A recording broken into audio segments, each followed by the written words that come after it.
안녕하세요. 잠실교회 박동석 형제입니다.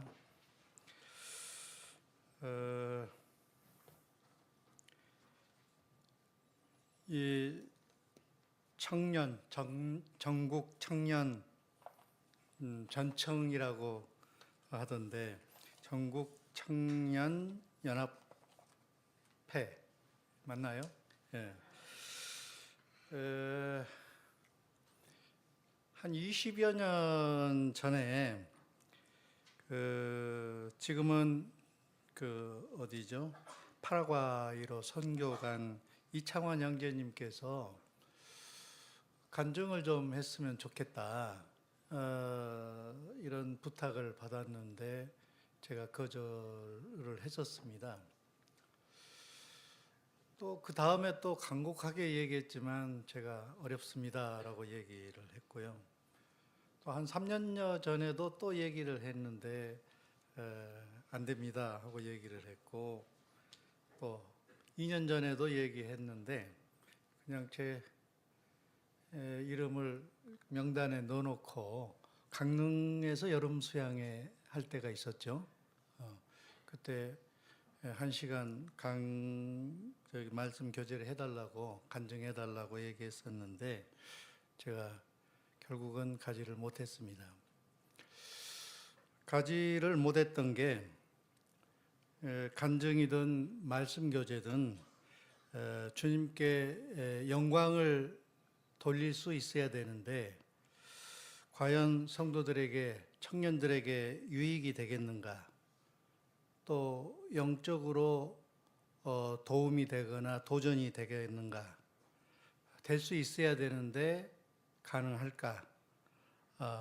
오히려 간증을 통해서 제 육신이 나타나고 제가 가지고 있는 이 사업장에 대한 이런 부분들이 부각되고 하는 것들이 이 청년들에게 도움이 될까? 이런 걱정들이 되고 두려움이 있었습니다.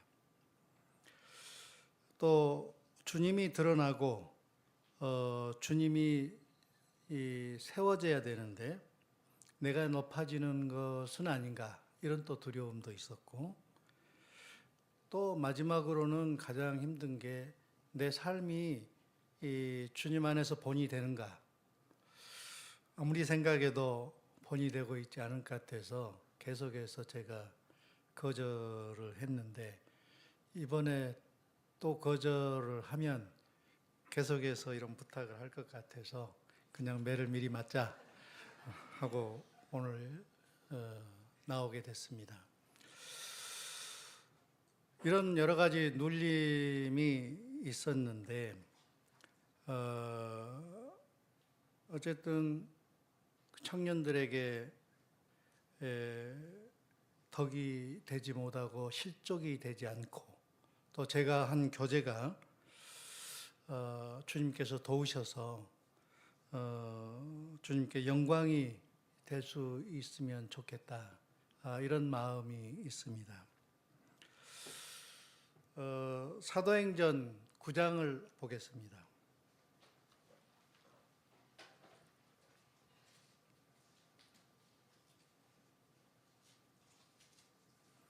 사도행전 9장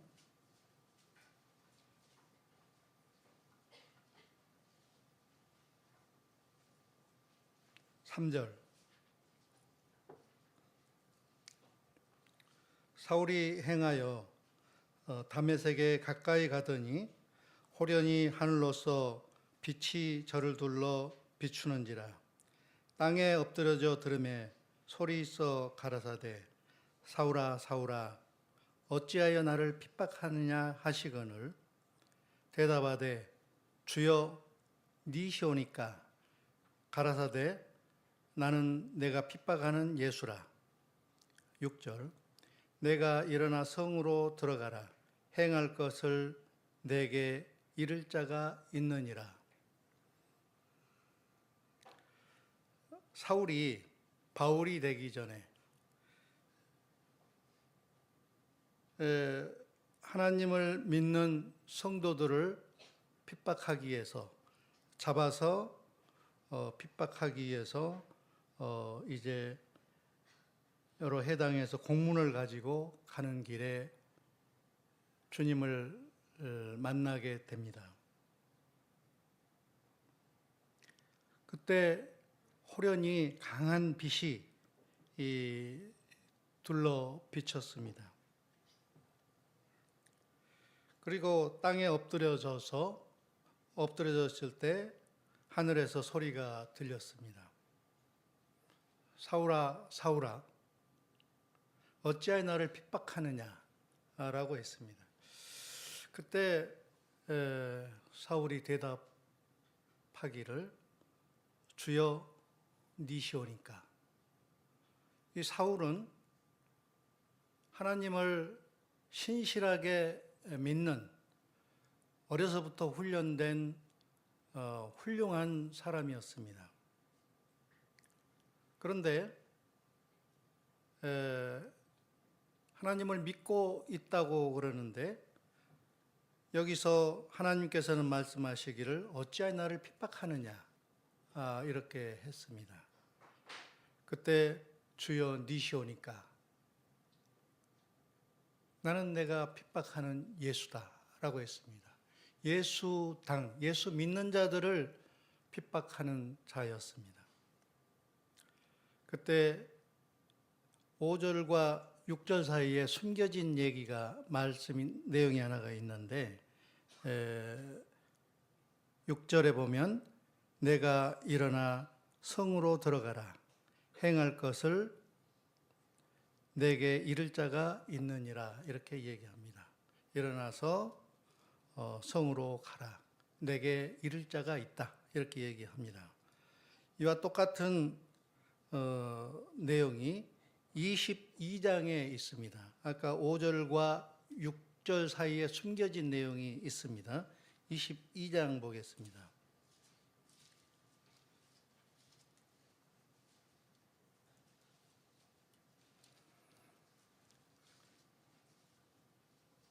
(22장) 6절입니다. 가는데 다메섹에 가까이 왔을 때에 오정쯤 되어 호련히 하늘로서 큰 빛이 나를 둘러 비추매 내가 땅에 엎드려져 들으니 소리 있어 가로되 사울아 사울아 내가 왜 나를 핍박하느냐 하시거늘 내가 대답하되 주여 니시니까 하니 가라사대 나는 내가 핍박하는 나사렛 예수더라. 나와 함께 있는 사람들이 빛을 보면서 나더러 말하시기를 이의 소리를 듣지 못하느니라. 나더러 말하시는 이의 소리는 함께 있는 사람들은 듣지 못하더라. 10절 내가 가로되 주여 무엇을 하리이까. 아까 그 9장에서는 주여 내가 무엇을 하리이까 하는 내용이 빠졌습니다. 근데 22장에서는 무엇을 하리이까. 사울이 두 가지를 얘기했습니다. 주여 니시오니까 나는 내가 핍박하는 예수다. 나사렛 예수다 이렇게 얘기했고 그리고 10장에서는 또 사울이 물은 말이 그러면 내가 무엇을 해야 합니까? 라고 말씀을 하고 있습니다. 일어나 다메섹으로 들어가라. 정한 바 너의 행할 것을 거기서 누가 이르리라. 이렇게 얘기했습니다. 사도 바울이 열심으로 하나님을 섬겼지만 하나님께서 보실 때 잘못된 섬김이다 라고 해서 사울에게 다가왔습니다. 여러분들은 어느 순간에 사울이 주님을 만났던 것처럼 만난 순간이 있었을 것입니다. 저도 이와 동일한 주님의 만나는 시간이 있었습니다. 주여 니시니까 주님이 누군지를 안다라고 하면 또 무엇을 내가 무엇을 해야 됩니까? 하는 것들도 답이 있을 거다라고 생각이 됩니다. 그래서 이 사울에게 나타나셨던 주님이 제게도 나타나셨고, 저를 구원하신 주님이 지금까지 인도하고 계십니다. 오늘 제가 어떻게 구원받았는지 간단하게 말씀을 드리고, 또 하나는 제가 어떻게 사업했는지 이 부분을 말씀을 드리겠습니다.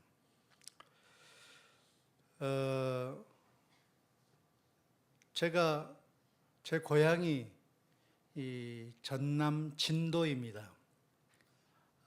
진도라는 섬이 있습니다. 그 광주 밑에 목포가 있고 목포 밑에 진도가 있습니다. 그 섬에서 태어났고 섬에서 자랐는데 우리 고향에 복음이 일찍 들어왔습니다. 60년대에 복음이 들어왔거든요.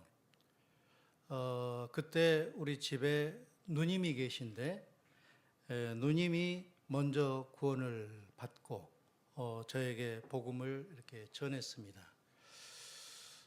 그러나 저희 집과 지금 백동교회라고 하는데 그 백동교회까지는 거리가 꽤 먼 거리입니다. 그래서 교회 갈 수가 없었고 복음만 들었습니다. 또 저희 마을에 몇 사람들이 복음을 듣고 구원받은 청년들이 생겼습니다. 그래서 어려서 복음을 들었는데 초등학교 5학년 무렵에 지금 서울 북부 모임에 있는 이수원 선교사님이라고 아시죠? 이수원 선교사님, 지금 오래전에 소천하신 제임스 노영님, 뭐 이런 형님들 외에도 많은 선교사 형님들이 진도를 방문을 했습니다. 우리 나라에 일찍 복음이 들어왔기 때문에 관심을 가지고 많은 형님들이 진도를 다녀가고 했습니다. 그때 초등학교 5학년 때 이수원 형제님께서 영사기를 들고 왔어요. 그래서 여러 영화를 보여주었습니다. 여러 영화들 중에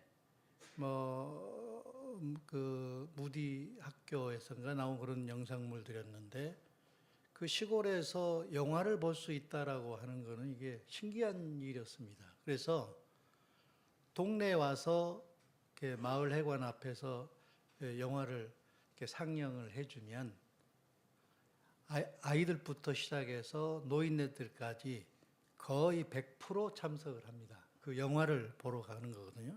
공짜 영화입니다. 신기한 일이었습니다. 그래서 영화를 보여주고 또 말씀을 증거하고 그 다음 날도 또 영화를 보여주고 말씀을 증거하고 그러다가 이제 우리 옆마을에 가정집에서 모임이 시작이 됐어요. 구원받은 청년 형제 자매님들이 계셔서 거기서 예배를 드리고 모이기 시작했습니다. 그때 이제 주일학교가 이렇게 시작이 돼서 그 5학년 때부터 주일학교를 다니기 시작했습니다. 그리고 계속해서 어른 집회까지 다 참석하면서 주일학교를 다녔고 6학년 때 한 1년여 되기 정도 다니고 나서 주일학교 말씀을 듣는 중에 제가 구원을 시인하게 됐습니다. 그 전에도 복음을 들었고 단순히 이해하고 있어요. 구원에 대해서 하나님을 믿으면 죄를 탕감받고 하나님의 자녀가 되고 하늘을 갈 수 있다. 이런 단순한 복음을 그냥 머리로 이해했고 그걸 믿은 사람은 구원받은 사람이다. 이렇게 하니까 믿느냐 믿지 않느냐 이렇게 물어보니까 믿습니다. 이러니까 그럼 구원받았다. 이렇게 얘기를 해서 이제 그게 구원인 줄 알고 주일학교 옛날에, 지금은 그렇게 하지 않는, 옛날에는 주일학교 그 선생님들이 구원받은 사람에게 손 들으라고 얘기를 많이 해요. 그러면 상당 부분이 손을 들고, 저도 이렇게 손을 들고 했습니다. 그러다가 그 말씀을 듣는 중에 요한복음 3장 16절 말씀, 하나님이 세상을 이처럼 사랑하사 독생자를 주셨으니 이는 저를 믿는 자마다 멸망치 않고 영생을 얻게 하려 하심이라. 이 말씀을 정말 마음 가운데 와 닿았습니다. 정말 하나님께서, 제가 초등 이제 6학년이었는데 제가 무슨 죄를 지었는지 잘 모르고 이렇게 살았었는데, 이때는 이런 부분들이 어렸지만 이해가 됐습니다. 하나님 앞에서 내가 죄인이었구나 하는 것과, 하나님께서 사랑한 독생자 예수님을 보내서 이 땅 가운데 보내셔서 죽게 하셨고, 믿는 자는 하나님의 자녀가 되는 요한복음 1장 12절 말씀까지 이렇게 쭉 이해가 되기 시작했습니다. 그래서 요한복음 3장 16절 말씀과 요한복음 1장 12절, 영접하는 자, 곧 그 이름을 믿는 자에게는 하나님의 자녀가 되는 권세를 주셨다. 이 말씀을 듣고 주님을 믿게 됐습니다. 그때 제가 어렴풋이 복음을 듣고 나도 구원받은 사람이다 하고 이렇게 자신이 있지는 않았지만 이렇게 손을 들었었는데, 그 순간 제 마음이 완전히 달라졌습니다. 사도 바울에게 아까 하나님의 강한 빛이 비쳤던 것처럼 제 마음 가운데 하나님의 말씀이 들어왔습니다. 하나님의 말씀이 들어왔고 제 마음에 변화를 줬습니다. 내가 죄인이었고 내가 지금 하나님을 믿고 하나님을 영접할 때에 내가 하나님의 자녀가 된다고 생각하고 그 기도를 드렸을 때 온 세상이 달라졌습니다. 정말로 기쁨이 넘쳤습니다. 전에는 자신이 없던 이 구원의 확신이, 어려서 단순하게 들었던, 반복해서 들었던 말씀이 제 마음 가운데 완전히 꽂혔습니다. 그리고 그 이후에 또 주일학교에서 구원받은 사람 손들어라 하면 정말 자신 있게 이렇게 손들 수 있는 형제가 됐습니다. 초등학교 6학년이 72년이었습니다. 72년 5월 달이었는데 그 주일학교 집회에서 복음을 듣고 구원을 받고, 중학교 1학년 때 침례를 받고 떡과 잔에 참여하게 됐습니다. 72년도에 구원을 받았으니까 지금부터 거의 53년 정도 지나는 동안 주님께서 주님 안에 지금까지 있는 것만으로도 너무나 감사한 일입니다. 그때 함께 다녔던 수많은 학생들, 친구들이 거의 대부분 시간이 지나면서 떠나갔습니다. 그리고 또 청년기 때 또 여러 주변의 성도들이라고 있었거나 이렇게 주변에 있었던 사람들이 많이 떠나가는 경우도 많이 있었습니다. 그러나 지금까지 주님께서 인도하셨던 것은 그 구원의 말씀이 제 마음을 붙잡았고, 제가 하나님의 자녀가 되는 순간 제 삶이 변했습니다. 그때 이제 말씀을 전하러 오시는 여러 형님들을 보게 됐습니다.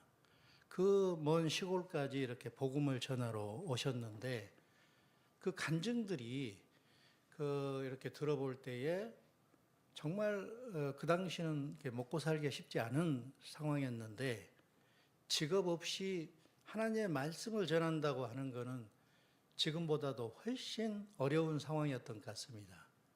그래서 이 쌀이 없어서, 먹을 끼니가 없어서 이런 간증들을 참 많이 했거든요. 그때 하나님을 믿는 사람이 왜 이렇게 가난해야 될까 이런 생각도 하게 됐습니다. 어, 그때 구원받고 제 마음에 이렇게 하나의 그 꿈, 주님 안에 비전이 생겼는데 나는 어떤 이렇게 말씀을 가르치는 은사 이런 것을 사모하기보다는 돕는 은사를 사모하기 시작했습니다. 왜 저분들이 저렇게 하나님의 말씀을 전하는데 끼니 걱정을 하고 가난해야 되는가? 이런 분들이 내가 열심히 일해서 뭔가 좀 이렇게 나누고 도울 수 있지 않겠는가? 그런 은사를 주기를 어려서부터 희망을 했습니다. 그래서 어려서는 정말 모든 어른 집회에 빠져본 적이 없이 이렇게 다 참석을 했습니다.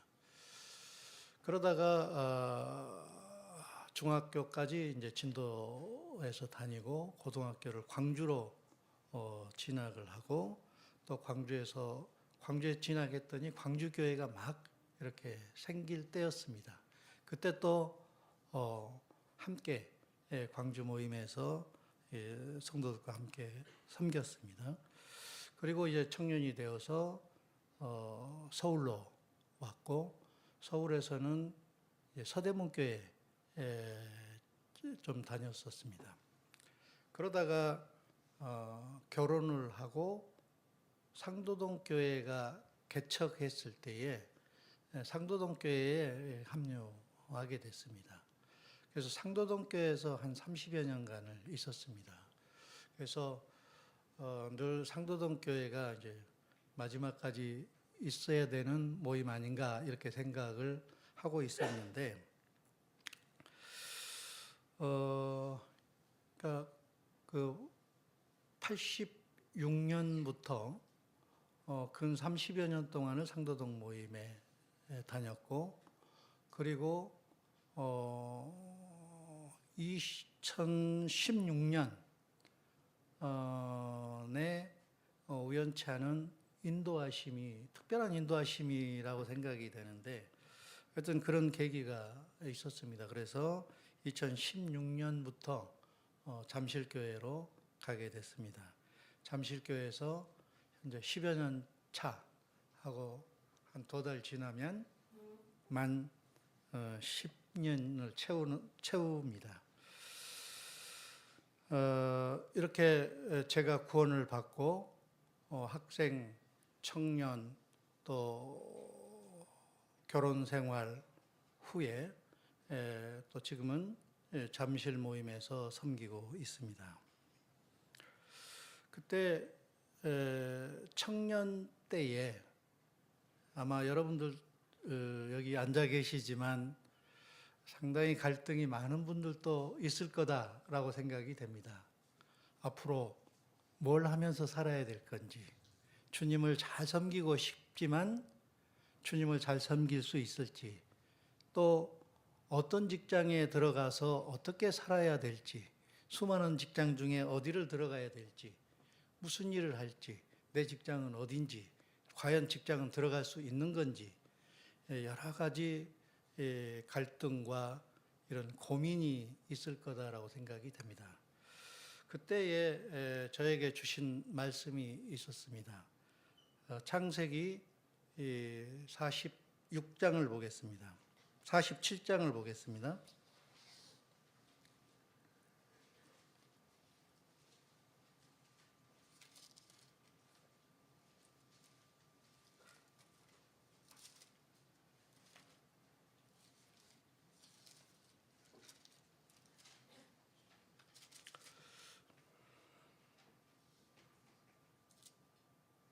47장 8절 9절 읽겠습니다. 바로가 야곱에게 묻되 내 연세가 얼마뇨? 야곱이 바로에게 고하되 내 나그네 길의 세월이 130년이니이다. 나의 연세가 얼마 못되니 우리 조상의 나그네 길의 세월에 미치지 못하나 험악한 세월을 보냈나이다 하고, 이 야곱의 간증입니다. 야곱이 이제 죽기 얼마 전에 바로 왕 앞에 가게 됩니다. 여러분들 그 내용을 다 잘 아시죠? 식량이 없어서 식량을 사러 애굽에 가게 됐고, 그리고 아들 요셉을 만나게 되고, 요셉에 의해서 바로 왕 앞에 가게 됐습니다. 그때에 바로가 야곱에게 묻습니다. 내 연세가 얼마냐? 하고 묻습니다. 당신 연세가 어떻게 됩니까? 하니까 야곱이 대답하기를 내 나그네 세월이 130년이니이다. 이렇게 표현을 하고 있습니다. 자기 인생이 나이가 몇 살입니까? 하고 물어보니까 자기 인생이 이렇게 쭉 해고 됐을 겁니다. 그래서 내 나그네 길의 세월이 130살입니다. 내 연세가 얼마 되지 않는다. 내 조상들의 나그네 길의 세월에 비교하면 별거 아닙니다. 내 조상이 누구죠? 아브라함, 이삭을 얘기하고 있습니다. 아브라함과 이삭과 비교할 때 내 인생을 보니까 나는 아무것도 아닙니다. 이런 표현을 지금 하고 있습니다. 근데 마지막으로 자기 인생을 돌아봤을 때 내 나그네 길의 세월에 미치지 못하나 험악한 세월을 보냈나이다. 이 야곱의 삶이 도망가서 살아야 됐고, 속이는 삶이었고, 속임을 당하는 삶이었고, 그런 삶을 살았습니다. 그 인생을 130년을 뒤를 해 보니까 내가 얘기할 수 있는 거는 험악한 세월을 보내었습니다. 이 얘기였거든요. 그래서 제 마음 가운데 또 하나의 청년 때에 나도 이렇게 살아야 되겠다. 나도 내 머리가 하얘져서 이제 주님 나라에 갈 때에 내 인생을 해고해 볼 때에 험악한 세월을 보냈다. 이런 간증을 남길 수 있으면 참 좋겠다. 이런 마음을 이때 갖게 됐습니다. 그래서 대충 살 것이 아니고 뭔가를 위해서 정말 주님을 위해서 열심히 살고 돌아보니 고생뿐이었다. 이런 말을 남겼으면 좋겠다. 내가 잘 살아야 되겠다. 좋은 자매 만나서 결혼 잘하고 좋은 가정을 이루고 이런 게 아니고 정말 험악한 세월을 보내었다는 야곱처럼 나도 이런 간증을 하는 사람이 됐으면 좋겠다. 이런 생각을 했습니다. 그래서 이런 생각을 하다가 이제 드디어 직장을 다니게 됐습니다.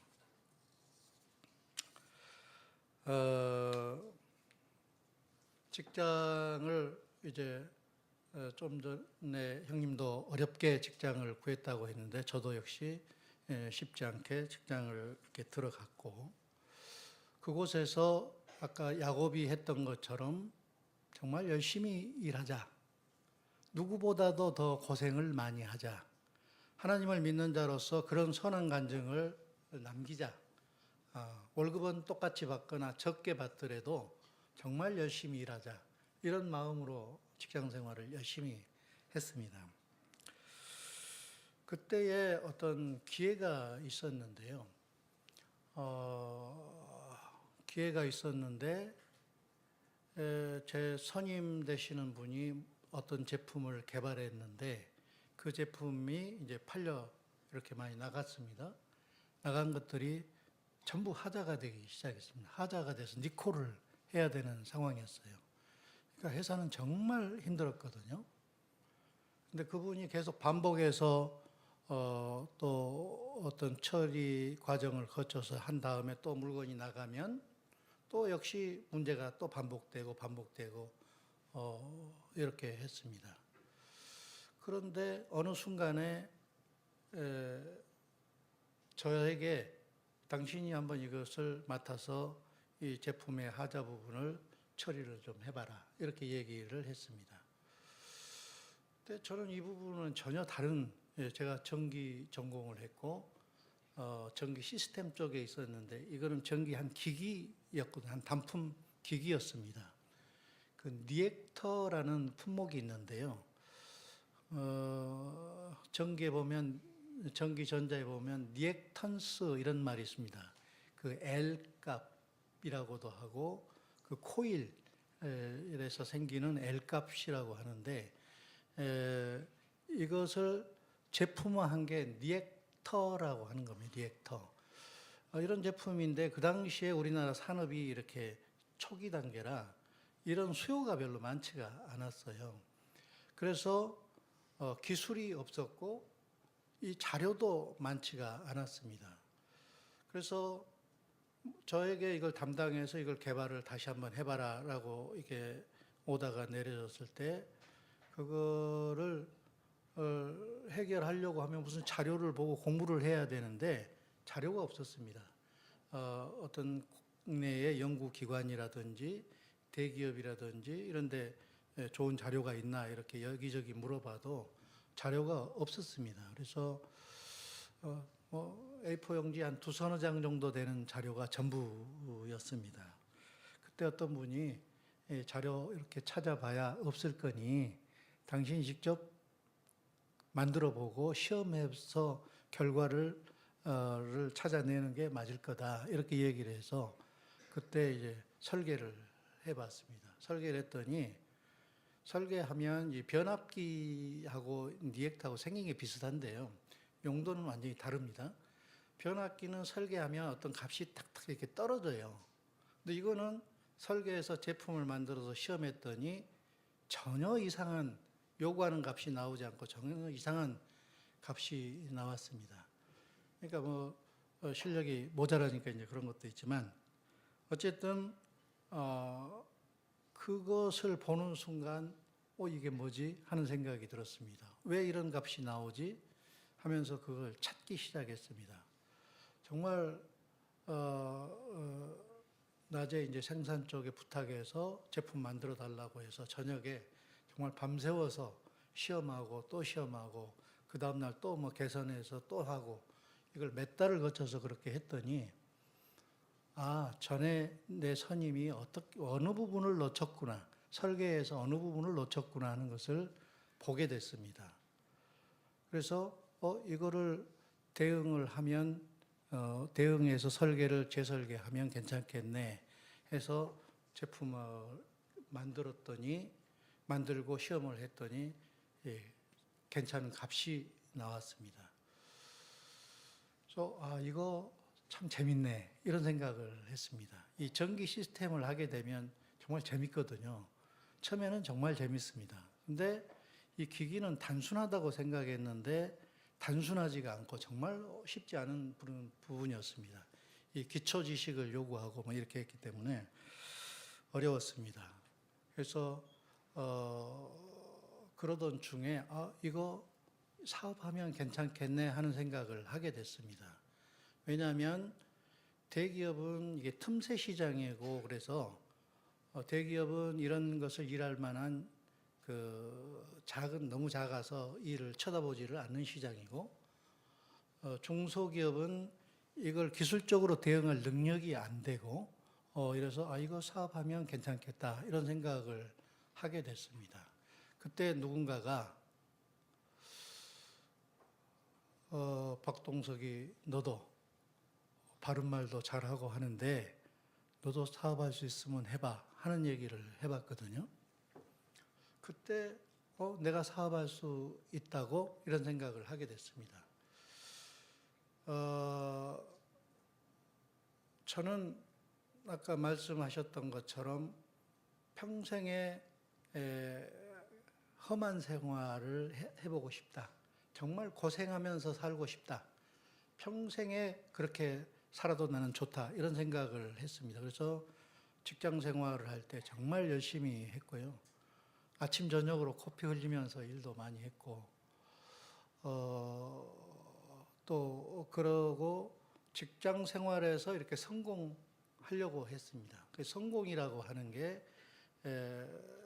그 최선을 다해서 일하는 것, 이걸 저는 성공이라고 생각을 하는데, 그렇게 평생 살아서 좋은 간증을 남기면 좋겠다, 이런 게 제 마음이었습니다. 그래서 아까 청년기 때 그 야곱의 간증처럼 저도 그런 삶을 살아야 되겠다라고 하는 게, 제가 뭐 사업하려고 이런 생각을 안 했는데, 누군가가 저에게 너도 한번 사업할 수 있으면 해봐, 이런 얘기를 했을 때 내가 사업할 수 있다고 이런 생각을 하게 된 겁니다.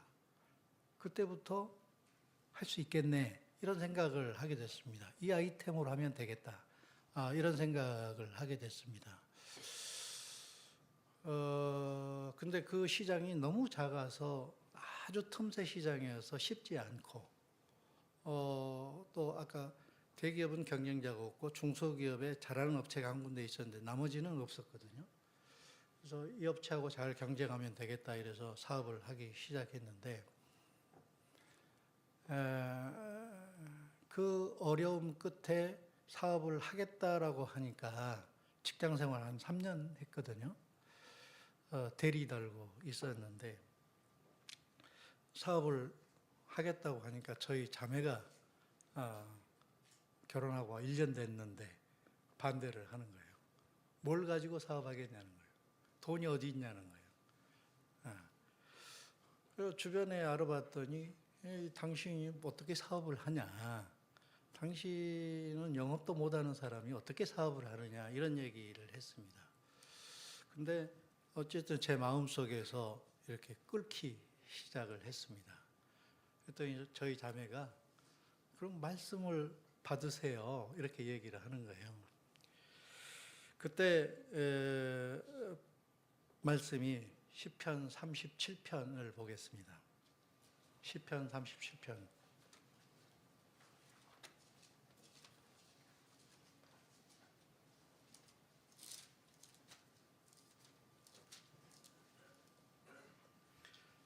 (37편) 4절입니다.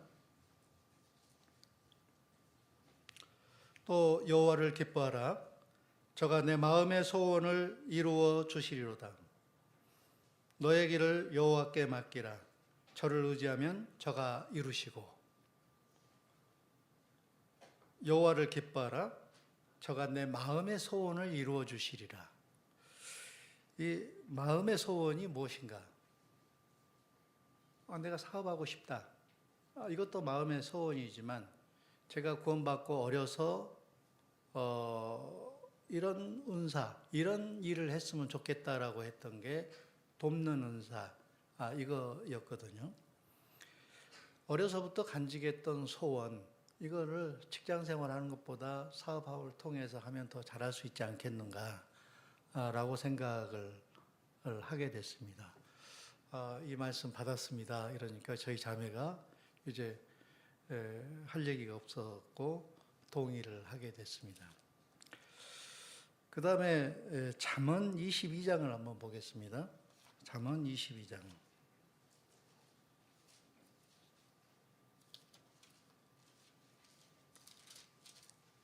22장 29절.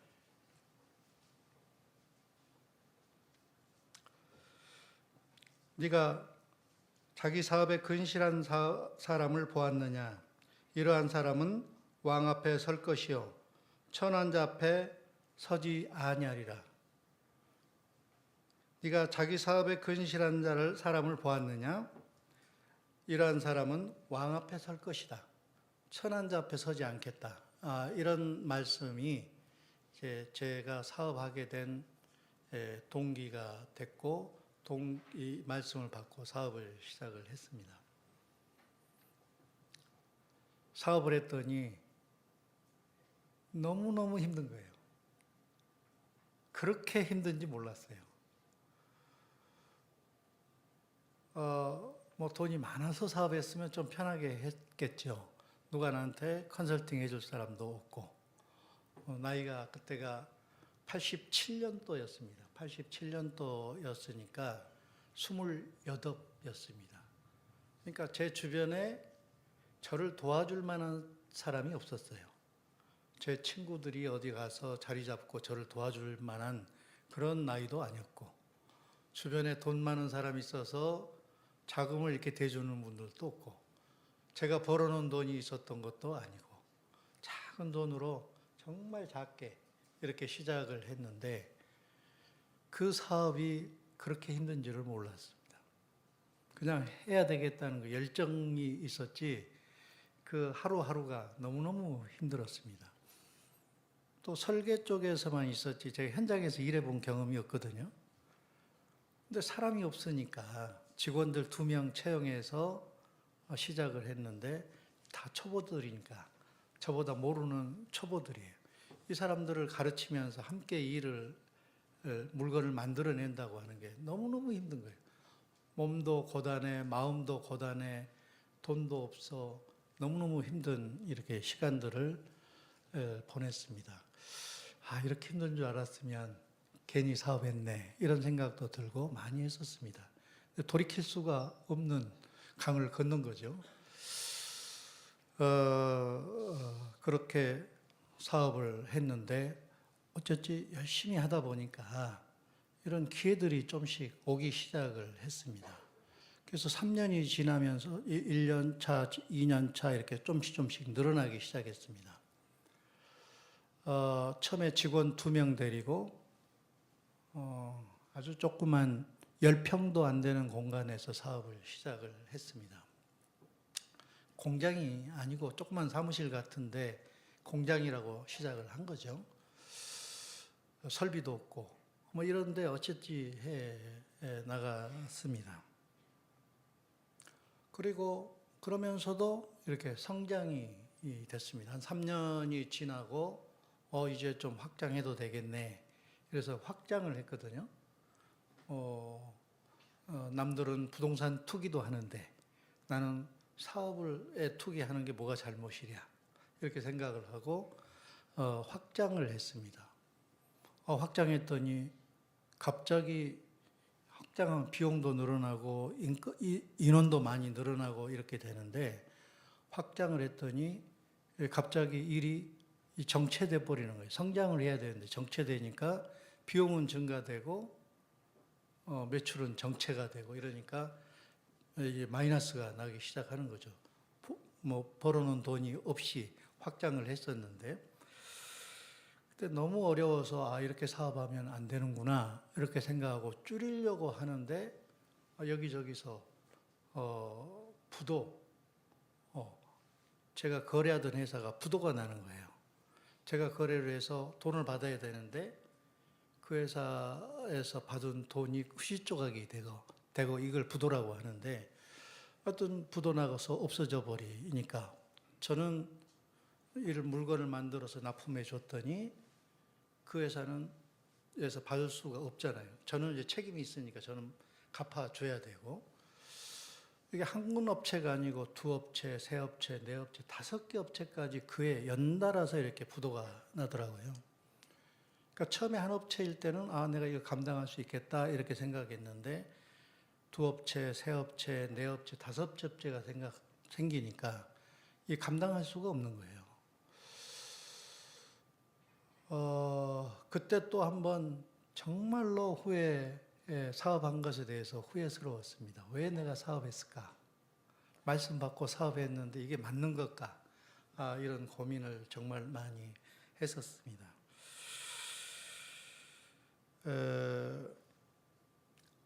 그때 정말 직원들 월급을 제 날짜에 줄 수가 없었고, 또 자재를 사면 자재대를 줄 수가 없었고, 그때 너무너무 힘든 과정을 한 1년여 거쳤습니다. 그때 1년여 거치는 동안에 이렇게 사업하면 안 되겠구나 하고 정말 이렇게 무리해서는 안 되겠구나 하고 스텝 바이 스텝으로 가자 이렇게 마음을 잡고 하나씩 해나가고, 일을 목적이 아니고 기업이 이 경쟁력이 있었고 건강해져야 되겠다 이런 생각을 가지고 생각으로 바뀌었습니다. 그러면서 부실 있는 회사, 문제가 될 만한 회사는 거래를 안 하고 그렇지 않은 건강한 규모가 있는 회사들하고만 거래처를 이렇게 바꾸기 시작했습니다. 그렇게 하다 보니까 우리나라 대기업들 거래를 하게 됐고 또 일본에 진출을 하게 됐습니다. 일본의 도시바, 미쓰비시 이런 데들하고 또 일을 하게 됐습니다. 그러면서 회사가 쭉 이렇게 성장을 했어요. 그때부터는 뭐 이렇게 회사가 상당히 규모가 이제 점점 커져갖고 성장을 했고 또 공장도 자가 공장을 일찍 마련을 했고 또 확장도 했고 이렇게 됐습니다. 그러다가 IMF가 와서 또 한 번 고민했는데 또 오히려 그게 위기가 기회가 돼서 또 다른 성장을 이뤄내고 이렇게 했습니다. 근데 제가 이렇게 간단하게 얘기하지만 87년도에 사업을 시작해서 올해 38년이 지나고 39년 차가 이렇게 되고 있는데 사업이라고 하는 거는 아무리 좋아도 이 사이클이 있습니다. 사이클이 있어서 좋을 때가 있고 좋으면 틀림없이 어려울 때가 있고 어려우면 또 좋을 때가 있고 이렇게 늘 반복되더라고요. 그래서 이런 과정들이 계속해서 반복되고 반복될 때마다 많이 이렇게 힘듭니다. 힘든데 혹시 사업을 꿈꾸고 있는 형제들도 있을 텐데 정말 이 사업이라고 하는 게 쉽지 않다. 또 주님 섬기기도 참 쉽지 않은 직업이다. 이런 생각을 많이 합니다. 왜냐하면 뭐 잠자는 시간까지도 잠자는 시간 빼고 모든 게 여기에 집중돼 있거든요. 주님을 잘 이렇게 묵상하고 섬기고 함께 교제하고 이래야 되는데 한쪽 머리는 막 그쪽에 많이 가 있습니다. 어쨌든 이런 과정을 거쳐서 제가 어렵게 사업을 시작했고 계속해서 성장을 했습니다. 그 어려울 때에 또 말씀이 하나가 이렇게 보여졌습니다. 시편 127편을 보겠습니다. 시편 127편 1절입니다. 시편 127편 1절 여호와께서 집을 세우지 아니하시면 세우는 자의 수고가 헛되며 여호와께서 성을 지키지 아니하시면 파수꾼의 경성함이 허사로다. 너희가 일찍이 일어나고 늦게 누우며 수고의 떡을 먹음이 헛되도다. 그러므로 여호와께서 그 사랑하는 자에게 잠을 주시는도다. 정말 사업이 어려워지면요, 이 잠을 잘 수가 없어요. 정말 이 걱정, 근심 이런 것 때문에 제가 어지간하면 잠을 잘 자는데 정말로 사업이 어렵고 망할 것 같으면 잠이 올 수가 없잖아요, 그렇죠? 그때 이 말씀을 보고 여호와께서 집을 세우지 아니하시면 세우는 자의 수고가 헛되다. 여호와께서 세워주셔야 된다는 거예요. 여호와께서 세워주셔야 헛되지 않는 집을 지을 수 있다. 또 여호와께서 성을 지켜주지 아니하시면 그 아무리 큰 성이라도 여호와께서 지켜주지 아니하시면 밤새지 이렇게 성을 지키고 있는 파수꾼들이 있다고 할지라도 그 성은 무너진다는 겁니다. 망한다는 겁니다. 그 지키는 것이 허사다. 그러니까 여호와께서 집을 세워주셔야 되고 여호와께서 성을 지켜주셔야지 내 의지만 가지고 하는 거는 이거는 잘못된 생각이다라고 이 말씀을 보여지게 됐습니다. 주님께서 우리를 택하여 구원하셨고 저희를 이렇게 하루하루를 인도하고 계시는데 하루하루의 인도함이 하나님과 함께하지 않는 인도함이라고 하면 그게 세워지는 집을 짓는 이런 일이 아니고 허물어지는 일이 될 것이고 내가 아무리 튼튼한 성을 가지고 있다고 하더라도 잘 지킨다고 하더라도 여호와께서 지켜주지 아니하시면 이 성은 곧 망할 성이다. 곧 무너질 성이다. 이렇게 말씀하고 있습니다. 그리고 너희가 일찍이 일어나고 늦게 누우며 수고의 떡을 먹음이 헛되도다. 새벽부터 밤늦게까지 아무리 열심히 일을 해도 주님께서 함께 해주지 않는다면 이거는 의미 없는 노력이고 의미 없는 고생이다 라는 것입니다. 작은 거라도 하나님과 함께 할 때에 하나님께서 인도하심을 따라서 할 때에 이게 남는 거고 진짜지 그렇지 않는 것은 어렵다라는 것입니다. 그러므로 여호와께서 사랑하는 자에게 잠을 주시는도다. 그 꿀맛 같은 잠, 이게 마음이 편안해질 때 올 수 있는 잠인데 여호와께서 주셔야 된다는 겁니다. 주님과 함께 교제할 때에, 주님과 함께 할 때에 어려움이 있다고 하더라도 하나님을 신뢰할 때에, 하나님 앞에 믿음이 있을 때에 하나님께서 주시는 평안한 잠으로 잠을 잘 때에 꿀맛 같은 잠을 잘 수 있다. 그리고 집을 세울 수 있다. 성을 지킬 수 있다. 이런 거죠. 그래서 제가 이 사업을 위해서 아무리 열심히 한다고 한들 이게 내가 내 노력으로는 한계가 있고 주님께서 도와주셔야 되는구나 라고 생각을 하게 됐습니다. 그래서 좀 전에 말씀드렸던 것처럼 올해 사업이 38년 지나 39년 차 하고 있는데 2년 전 24년 7월 29일 날 산일전기가 상장을 했습니다. 그때 시가총액이라고 있는데 시가총액이 1조가 넘는 이런 회사로 시장에서 인정받고 상장을 했습니다. 근데 그것만으로 너무나 큰다고 생각을 했는데 뭐 주가가 계속 올라가지고 4조대 지금은 가고 있습니다.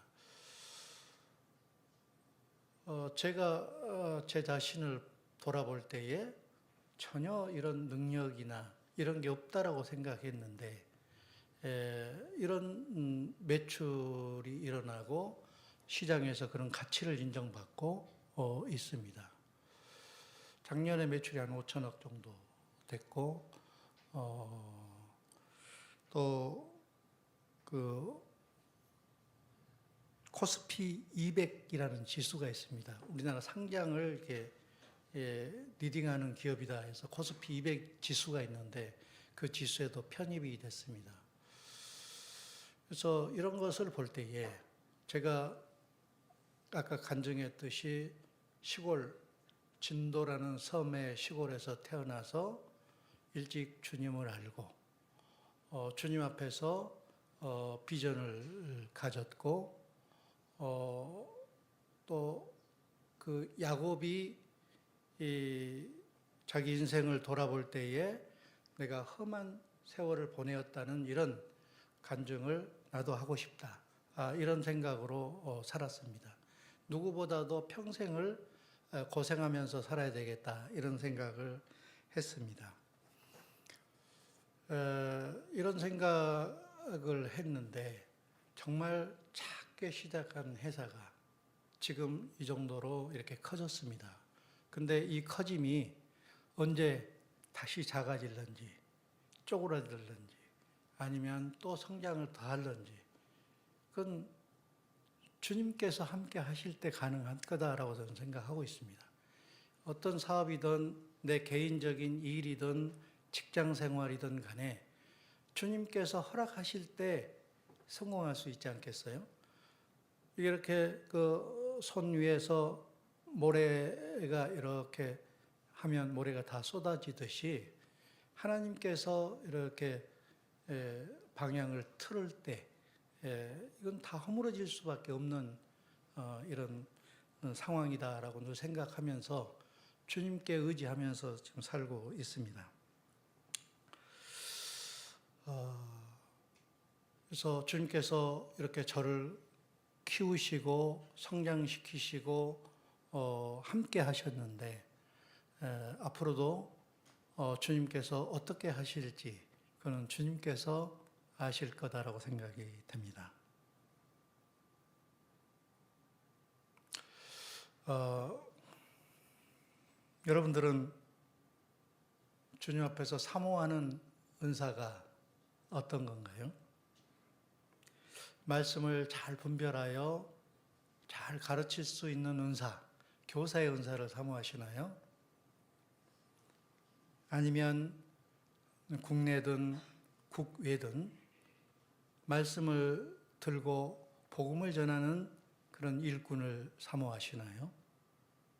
아니면 안정된 직장에서 신실하게 일하는 이런 좋은 가정을 꾸리는 이런 걸 사모하시나요? 또 저처럼 이런 사업을 해보고 싶은가요? 아니면 모임에서 선한 청지기로서 조용히 섬기며 돕는 은사를 사모하는 그런 은사를 꿈꾸고 계신가요? 주님께서 여러분을 구원하셨다고 하면 아까 사도 바울에게 나타나는 주님, 사도 바울이 주여 니시니까 나는 내가 핍박하는 예수다. 내가 무엇을 하리이까? 무엇을 하리이까? 마지막으로 한번 보겠습니다. 아까 사도행전 9장 다시 한번 가보겠습니다.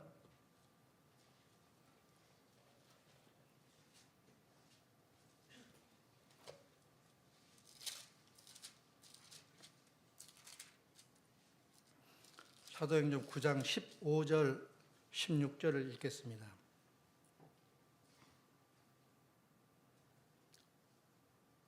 주께서 가라사대 가라, 이 사람은 내 이름을 이방인과 임금들과 이스라엘 자손들 앞에 전하기 위하여 택한 나의 그릇이라. 그가 내 이름을 위하여 해를 얼마나 받아야 할 것을 내가 그에게 보이리라 하시니. 사도 바울에 대해서 내가 무엇을 하리까? 그랬더니 어디를 가라라고 했고, 갔을 때에 하나님께서 하신 말씀입니다. 내 이름을 위하여 이방인과 임금들과 이스라엘 자손들 앞에 전하기 위해서 택한 나의 그릇이다. 그가 내 이름을 위하여 해를 얼마나 받아야 할 것을 내가 그에게 보이리라. 주님 안에서 산다는 것, 행복한 삶인가요? 고난의 삶이잖아요. 남들은 즐겨야 되는데 함께 즐길 수 없는 삶이고, 남들은 누려야 되는데 우리는 그 누림을 그렇게 누리지 못하고 주님을 위해서 살고, 이런 고난의 삶입니다. 그래서 내가 편안하게 살고 싶다, 부자로서 누림이기만 하면서 살고 싶다 하는 것들은 주님의 자녀라고 하기는 좀 어려운 믿음 아닐까요? 정말로 주님의 자녀라고 하면 야곱이 평생에 자기 인생을 해고해 볼 때에 그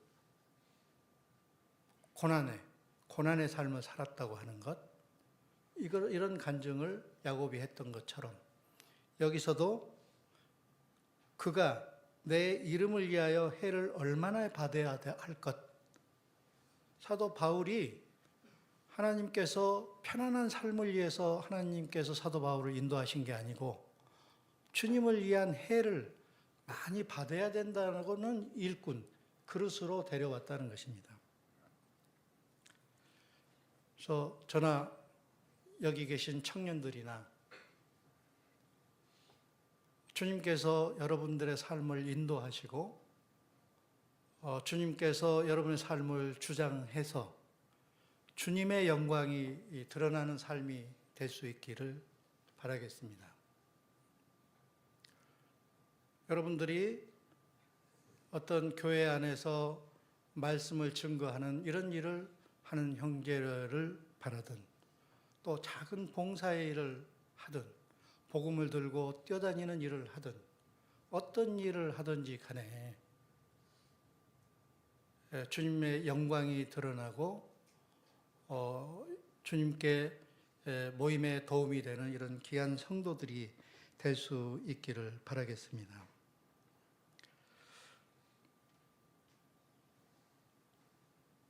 맡은 자에게 구할 것은 충성이다 라고 고린도전서 4장에 말씀하셨는데, 그리스도의 일꾼으로서 또 하나님의 비밀을 맡은 자로서 구원받은 사람들은 다 그리스도의 일꾼이고 하나님의 비밀을 맡은 자다 이렇게 얘기하는데, 맡은 자에게 구할 것은 충성이다라고 했습니다. 그래서 충성된 삶을 살 수 있기를 바라겠습니다. 그리고 귀한 간증들이 여러분에게서 나타나기를 바라겠습니다. 승리의 삶을 사시기 바랍니다. 감사합니다.